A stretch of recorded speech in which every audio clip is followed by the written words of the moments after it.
We're jumping into the trench report today. Scott and I are going to talk about what this real estate market is really like from the boots on the ground. Let's get to it.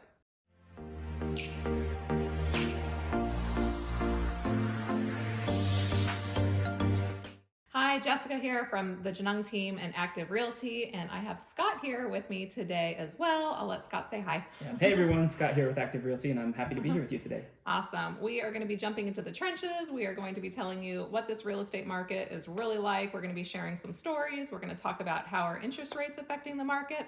So we will get into it.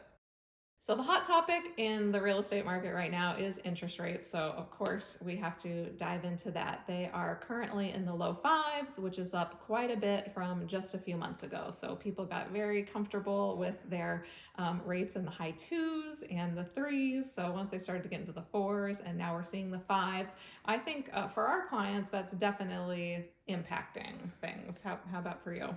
Yeah, for us as well, we're seeing in terms of multiple offers on properties, qualified buyers coming onto the scene who otherwise would have been really well prepared to buy. With these increased interest rates, we're seeing an increase in monthly payments, and it's making it more difficult for buyers who would have been qualified just a few months ago to be qualified in the current market. You have particularly done a lot of the Zillow owned transactions, which I know is kind of wrapping up. You've been doing really well lately, by the way.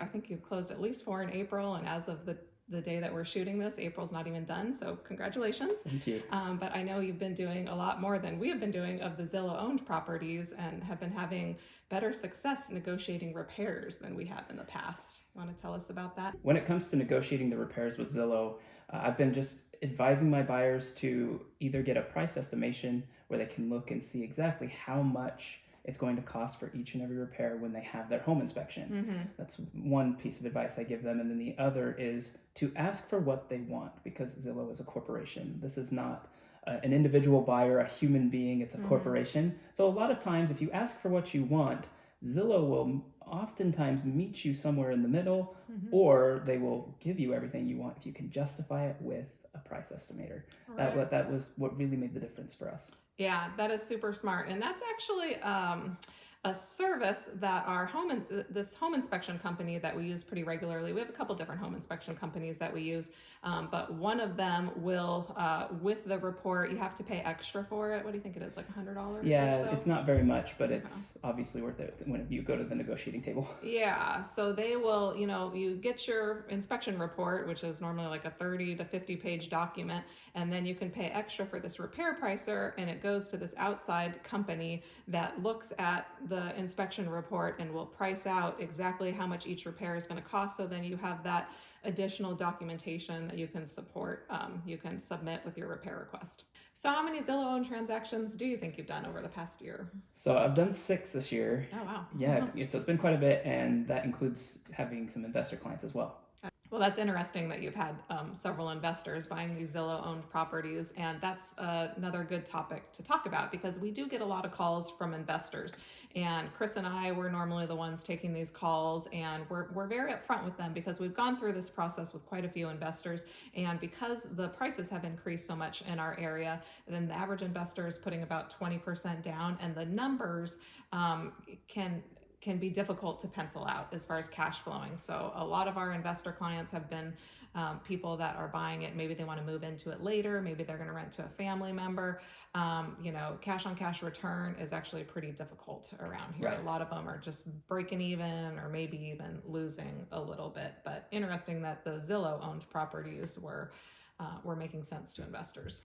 These investor clients is that when they are shopping around and looking for that investment property, when it is a property that is owned by a corporation, they are seeming to have more success because these are not standard resales. These are not families selling to families. Right. These are corporations who are willing to sell to the best offer. Right. Just all about the numbers. And that's actually a really important thing to point out, that a lot of sellers right now and a lot of people have a lot of concerns about these big companies buying up the residential real estate and making it more difficult for first-time home buyers or people that are at a lower price point to be able to come in and purchase a home. So that's interesting that an investor might have more luck with an institutional type seller.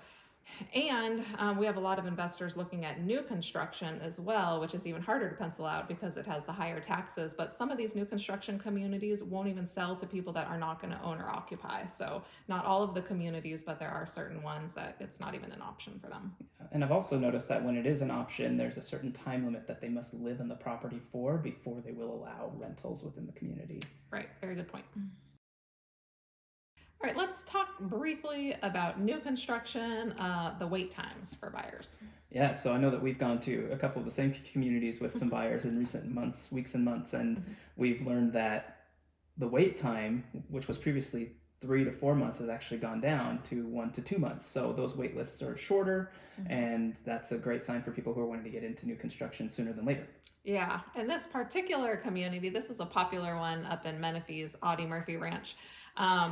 While I think that the interest rates and the little bit of the cooling market has been affecting a lot of new construction, there's one new construction community that we've been at a lot lately. I actually haven't really been talking about it on videos, but Woodside Homes has recently opened a couple communities in Temecula that has been very, very popular, that still has a very, very long wait list. So I was able to get, before the models and everything open, when they were just pre-selling, I was able to get about 4 clients in there, but now the wait list is so long, it's like I don't even want to try. Yeah, I was speaking to the salespeople over at Acacia by Woodside Homes in Temecula, and they said that over one weekend they had over 200 people come through their doors, and just every weekend they're still having a copious amount of buyers being added to their list. So and speaking of them, the last time I was in there talking with them, which was probably about a month or so ago, I would say, even at that point they had 125 people on the wait list, and they already had people on particular lots already kind of penciled in before they can sell for several phases in advance. So it's going to be a long time to get a home in there. It seems like popular community, but even she said, she was asking me about the resale market, the sales rep, and I was telling her, it's slightly cooling, and she says that actually it is affecting them a little bit as well, but not very much because it's so popular, I think. Right. Let's talk about something, a conversation that I have with my clients very, very often, and that is contingent buyers. So a lot of people reach out to us. They already own a home and they need to sell and close on that home before they can purchase their Murrieta Temecula home. So because the market has been cooling, all of a sudden we are having a lot more luck getting contingent offers accepted. I'm not on wood. Yeah, right. Because before it was like next to impossible, but I feel like we're getting contingent offers accepted left and right. Like it's that has definitely changed in this market, but I want to specify what kind of contingent offers we can get accepted in this market. So some people, they want to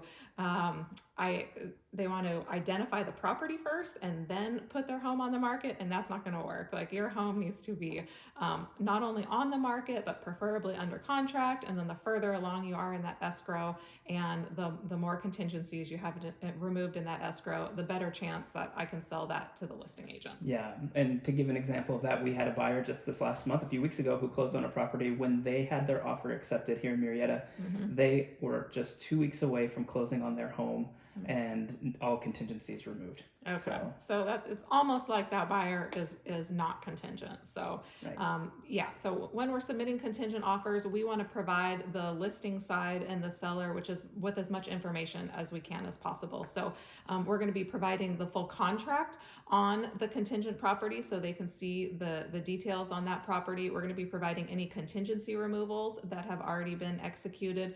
We're going to be providing a net sheet that we get from the other side showing the seller's proceeds. That's going to be a big part of the proof of funds.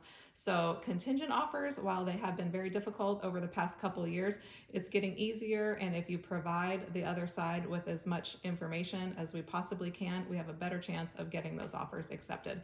And contingent offers are so important to a lot of our clients because if we can get those offers accepted, it can prevent them from having to move twice, which nobody wants to do. And that's what a lot of our clients did have to do because for some properties, it's very, very hard to get a contingent offer accepted. So they needed to previously be closed on those properties. Then you have to live somewhere or negotiate a rent back.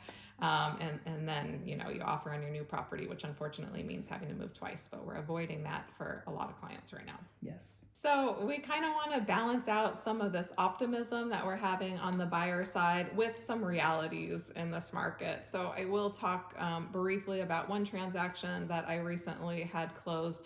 Actually, a lot of properties are still going quite a bit over asking price. So that is definitely not unusual, especially the hot neighborhoods with the houses that have a lot of features, the pools and the views. I recently had a client buy one in Central Park, and mind you, this property, it was immediately apparent to me that it was underpriced, which is another side note. On the seller side, pricing is very, very important right now as the market kind of cools a little bit. But anyway, this property had a lot of features. It was underpriced, and it was immediately apparent. And when I called the listing agent to find out where the other offers were, where my client needed to be, she had offers over 100,000 over asking, and I was not surprised at all because this property had a lot of features. So in the hot neighborhoods, the really nice houses, it's still really tough, and they're going way up and over. Yeah, and actually this last weekend we had a client who offered on a property in Central Park as well, Okay. here in Murrieta, and it was the same situation where they had multiple offers over asking and it was really competitive. So this shows that there are properties that are still very high in demand in certain neighborhoods, and they're still kind of difficult to get into. So another sign that the market is getting a little bit easier for buyers is actually agent feedback.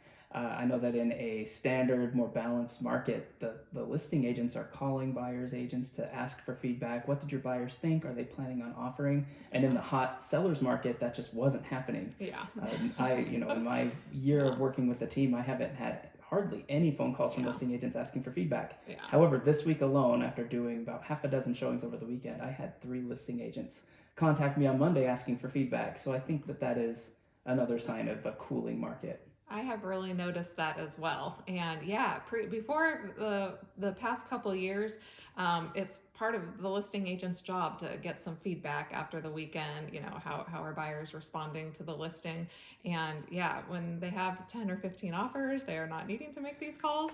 But when you go the whole weekend and they don't have any offers, that's when the seller is like, well, find out what the people, what do they like about it? What do they not like about it there? So they start making these inquiries about buyer feedback. And I do think that I agree. I'm seeing that same thing. That's it from the trenches. Anyone out there in the real estate market, let us know what you think down below in the comments. And thank you for hanging out with me today, Scott. Yeah, of course. Always a pleasure.